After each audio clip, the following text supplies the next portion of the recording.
Почитувани гледачи, добар ден. Денес разговарам со првиот човек на Општинскиот ученички дом Лазар Лазаревски, директорот Маријанчо Јорданов.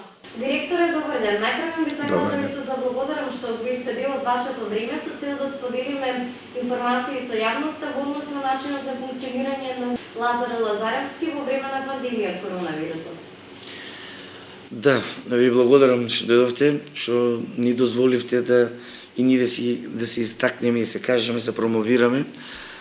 Ученичкиот дом Лазар Лазаревски и општо ученичките и студентските домови се едни од сегментот во образованието кои што се погодени од короната, затоа што со короната ни се забрани за домување на повише од 2 лица во една соба. Со тоа ни се намали капацитетот на ученици кои што во јули месец имавме 147 ученика, а според протоколите на Комисијата за здравство и на МОН, ние ги се намаливме на 101 ученик. Толку соби имаме кои што можеме да ги домиме во по двајца во соба.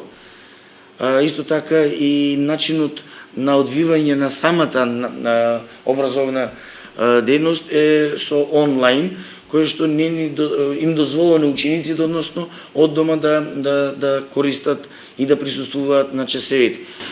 Каков е статусот со вработените во оваа институција? Ова институција е мала институција, имаме 13 вработени кои што се стално и имаме 3 на договор кои што поради коронава ни се неопходни, бидејќи имаме зголемена активност во хигиенскиот дел, односно во чистењето, така да сега имаме 13 со 3 дополнителни и се сноѓаме. Со овој број горе-доле сме доволни и успеваме да се покриеме и да го одржуваме хигиената на високо ниво во интернатот. Со какви дигитални уреди располагате? Наведено е дека имате 6 лаптопи, 8 компјутери и слично. Дали стите се во функција и дали се доволни за учениците? Така, видите, 6 лаптопа и 3 компјутера не се доволно за 100-150 ученика, али поради намалениот вес на ученици кои што престојуваат во интернатот е доволен. Можем да се пофалам дека во градов имаме најдобар интернет, кој што ги покрива и ги задоволува потребите на учениците. Ова корона не натера технолошки малку да се развиеме. Во пред короната им се обезбедени нови спални на учениците, нови клупи и сите услови кои што им се потребни за домување. Од технолошкиот дел, да, треба се доразвиеме, али ги задоволува потребите за учениците. Во какви услови живеат учениците кои што се овде во овој дом? Можем да се гордо да се пофалам дека во изминативе 3 години комплетно се сменети условите на живот, односно им се сменети сите кревети, душеци, имаме плакари нови, клупи нови, столчиња нови, направивме теретана само за учениците, никој од надвор не влегува. Имаме медиотека, храната им е подобрена, направивме игралиште, им ги разубавивме, односно им го прилагодивме живеештото, затоа што они се повеќе овде, отколку дома им ги доближивме до домашните услови. Каква е вашата соработка со средните училишта во градот Велес? Можеме се пофалам дека е на многу високо ниво. Со сите директори од средните училишта функционираме, се слушаме, делуваме, си помагаме и заеднички настапуваме, бидејќи интернатот зависи од ученици кои што се надвор од општина Велес и самата презентација на училиштата влегуваме и ние, кога се презентираме во другите градови.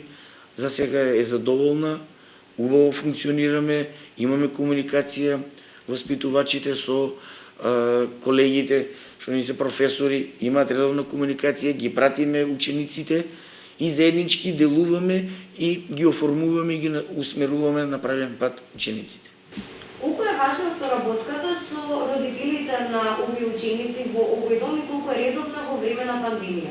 Во време на пандемија со родителите, да ви кажем искрено, и полесно стапуваме сега во контакт, затоа што не треба да доаѓаат. Ова ковид некако не разви технолошки, односно и можеме да се гледаме преку апликации Zoom, Teams-от, Viber-от и комуникацијата некако ни се одвива подобро. Нормално сите родители ги интересира какви се условите, дали се добро, дали им се заштитени учениците, дали е безбедно да се престојува во интернатот. И сето тоа им го укажуваме дека основна задача ни е безбедност на сите ученици како и вработени.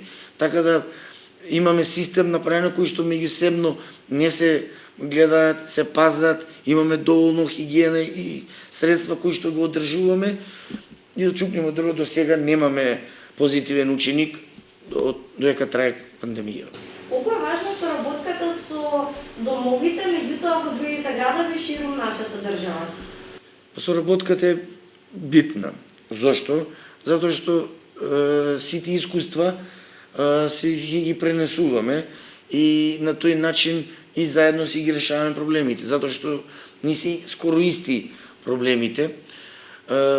Имаме заеднички лиги во кои што се направуваат ученици, во зборувам пред короната, кои што се направуваат, имаме Дом Јада, која што е како финален продукт од целата годишна работа на учениците и на воспитувачите, со тоа што се наградуваат учениците, се напреваруваме кој прв ќе биде и доста е на високо ниво.